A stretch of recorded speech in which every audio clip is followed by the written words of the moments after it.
Well, hey, greetings, everybody. Welcome to the Techno Funk Boy Daily 5. So, for those of you who are joining us on YouTube or on Facebook video or something like, I've got a couple something I wanted to show with you.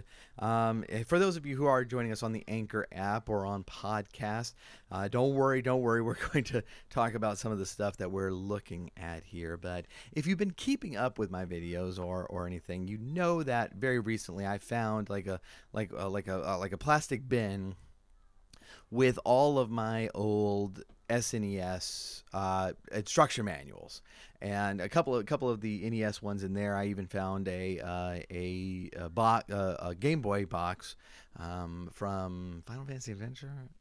Is that or Legend? It's got to be Adventure.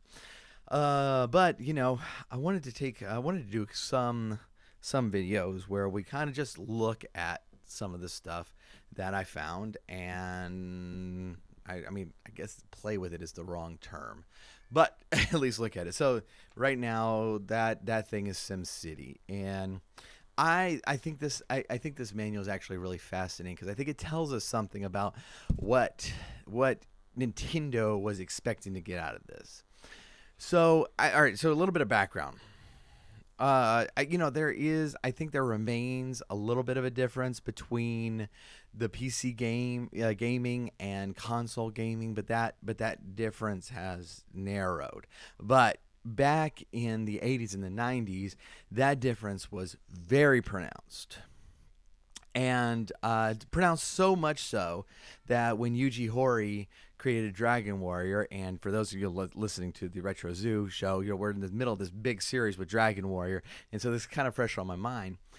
But when Yuji Horii made Dragon Warrior, he was trying to bring the Western RPG PC game experience over to console, but to present it in a way that was palpable to the console gamer. And so that was involved in simplifying stuff a lot. And so what you were getting on for PC gaming was quite a bit different. You had a lot more point and click adventures. You had a lot more of like the Ultima, role playing game type of stuff. And on console, we had a bunch of a lot of platformers, a lot of action games. Even our adventure games took a little bit of a different feel. I mean, just think about the difference between an adventure game like Zelda, which is kind of an action adventure game, versus like a King's Quest, which is point and click. There's a lot of similarities there, but there's a ton of differences, and it's very different, gaming experience. And so here comes the Super Nintendo, and one of the launch titles is SimCity. Now this was already on PC, and it was very much of a PC game. It was a little bit of slower pace. It was kind of a relaxing experience where you were forming your city and you were trying to balance it out right, and build your roads and make sure everybody could get everywhere they wanted to go, and that sort of thing. And they're like, we can do this on Nintendo. We can do this on the Super Nintendo. But how are people going to react? And I'm not sure that they knew how that was going to work out. So what makes me think about is that actually, so this manual, and this manual is absolutely massive. It is 84 pages long. But you get page one, obviously, is the table of contents, and then the first thing you see, the first section, is called demo, and then in parentheses lition. So demolition. Welcome to SimCity. My name is Dr. Wright. I will be your guide and your teacher as you set out to create bustling cities or sprawling urban wastelands. As your mayor, the choice is yours. Let's start off by destroying Tokyo. Studies show that 9 out of 10 new mayors begin their careers with a fury of destruction, using monsters, earthquakes, and other disasters to reduce their city to rubble. And after your system, we'll move on to the real challenge of building a thriving metropolis. If you want to skip the rubble, turn to page 8. So the first thing out of the gate, it's not how to build a road. It's not how to zone a residential zone. It's let's blow something up. And and then it proceeds to tell you what to do to get Bowser. And for those who are watching on videos, really great picture of Bowser there. That's just having a ball, destroying the city, and how to do other disasters as well. But then it says, but there's so much more. So how about you try building something? And it strikes me as like it seems like their expectation is, all right, this guy's buying. We got to get his attention. He's buying this game. We got to get his attention right out of the gate. So let's teach him how to use Bowser, so he could blow something up and just crush the whole city to rubble. And I that was not my experience with the game. My experience with the game is I've never actually really liked the disasters part of the game. I much preferred playing through it. The building part of it and trying to make things efficient and workable, and that's what I really liked. And I think that was most people, the people who really liked this game. I think that's how we mostly reacted to it. And so I don't know. I think Nintendo's instincts were right in making this a console game. I think it worked. I think it was a very good game.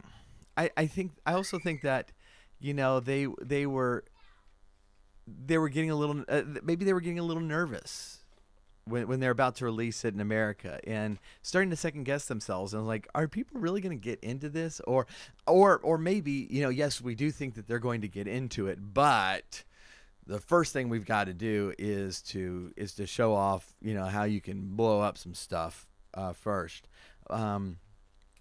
This manual is actually fascinating. As long as it is, it arranges things, based on when you're going to find it. And so stage 1 village, it's going to start telling you, okay, what is the map? All right, how do we dig something? How do we do zones? How do we build roads? What do all these things mean?